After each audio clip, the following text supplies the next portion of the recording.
I just watched the movie Sound of Metal. I want to just start off by apologizing for my awful hair. All the barbers are closed here, so not much I can do about the salad on my head. So, what is this movie about? Sound of Metal, Amazon Prime exclusive film. It tells the story of Ruben, a heavy metal drummer, and he's trying to deal with the fact that he's eventually going deaf. So he has some disease where he's losing his hearing slowly. He's played by Riz Ahmed. Olivia Cooke plays his girlfriend and the singer of his band. And Ruben decides to check into a rehab that is run by Paul Raci, or Raci, whatever you call him. Okay, this movie was directed by Darius Marder. I'm not sure if he's directed before. He has written screenplays before, though. He wrote Place Beyond the Pines. I was a little mixed on that film, not gonna lie. And for Sound of Metal, I think it's a good movie, but it could have been a lot more in my opinion. I'm seeing reviews of this film. Everyone loves this movie. Currently has an 81 on Metascore, or Metacritic.com. People are genuinely liking this movie. And I think this movie is good. It could have just been a lot more, in my opinion, if it just took a few more risks and chances. I'm just going to start off by saying Riz Ahmed in this movie is really, really good. I saw him in Nightcrawler, and I remember thinking, oh, he was really good in Nightcrawler. And then I feel like he just kept making some weird decisions in his career. Not weird decisions, understandable decisions. So he accepted a role in Star Wars Rogue One. And they kind of just sideshafted his character, and they made him a useless character, which isn't really his fault. Like, obviously, if someone gives you a contract to a Star Wars movie, you sign that shit in a heartbeat. So, it is what it is. I just wanted to see him do something more, and I think that movie is what I wanted from Riz Ahmed. He's really good in this movie. He learned how to play the drums just for this movie. He didn't have prior knowledge on how to drum. He also put things in his ears to make himself go deaf. He did a really good job in this movie. Also significantly good in this movie is Olivia Cooke. I thought she was really good. And the guy who plays the person running the rehab, Paul Raci, or Raci, he was really good as well. There's a really heart-wrenching moment involving his character. Should I spoil it? Okay, spoilers from here on out. I'm gonna spoil it.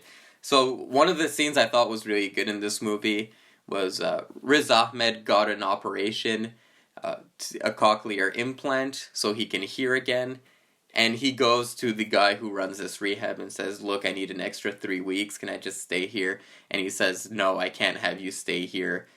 This house, we've come to terms with the fact that we're going to be deaf, and not everyone here can afford to have cochlear implants. And he's crying as he's saying this.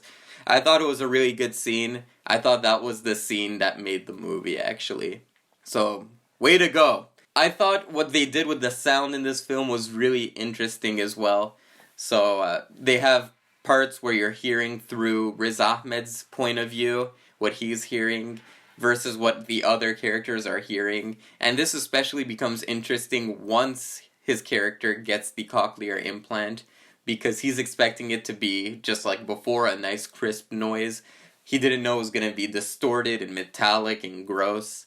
I thought that was interesting how they played with the sound in this film, going in and out of the point of view of the character. Where the movie is kind of a missed opportunity for me is that this movie is called Sound of Metal. I'm looking at the poster right now. It has like a kind of like dirty vibe to it, and it doesn't really feel like that.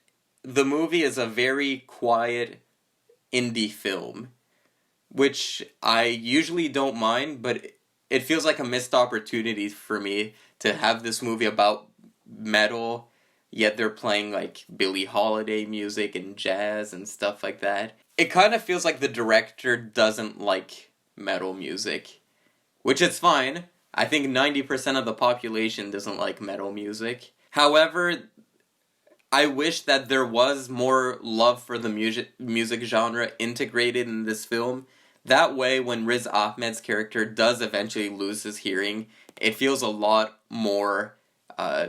lot more dramatic, and you feel a lot more sympathy for your main character. Metal is kind of like those lowbrow, disregarded music genres, and I kind of felt that stigma in this film, kind of like, oh, metal, it's like cutters, and they're not good people, and it's kind of infantile, and at the end of the movie, he matures and he moves away from metal. That probably wasn't the intention of the film, that's kind of what I got.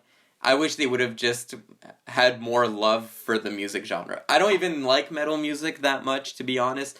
I'm just saying, having that love for metal music more in this film would have made it more dramatic when Riz Ahmed is losing his hearing. But they play it like as if his metal is like anger and he's a junkie and the girlfriend's a cutter and stuff like that. I wish they would have had just more love for the genre.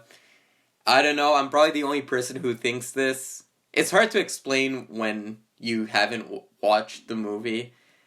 Let's just say they don't. I feel like they kind of scoff at metal music, which isn't something you should do. You should actually embrace and love metal music, so that way it feels more dramatic when the character loses his hearing.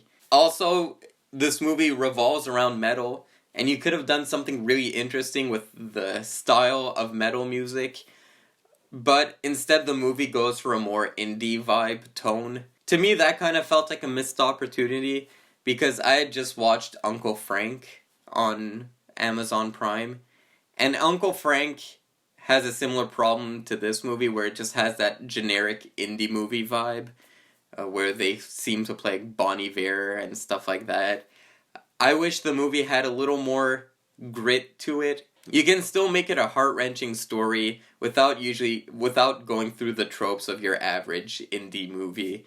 But this movie kind of had like that indie movie cinematography, that indie movie music, that indie movie tone. I feel like with a title like Sound of Metal and a premise like that, you could have been a little more think outside the boxy, a little more outrageous. If you've seen Place Beyond the Pines, this has a similar tone to that, which I'm fine with, but I wish it had a more gritty feel. Because it is Sound of Metal, like, and I get what the director was trying to do. He's trying to have the metal play at the beginning, then strip it away because he's going deaf, but I just felt like the director was kind of scoffing at metal music the whole time. However, I am happy people are enjoying this movie, though. Just because it's an outlet for Amazon Prime, I think the more competition there is in the streaming world, the better the movies will become. And I'm happy this one is this one's being enjoyed by people. I just feel like it could have been a lot more. It was a little tame for my liking. I don't know, I'm a sick fuck.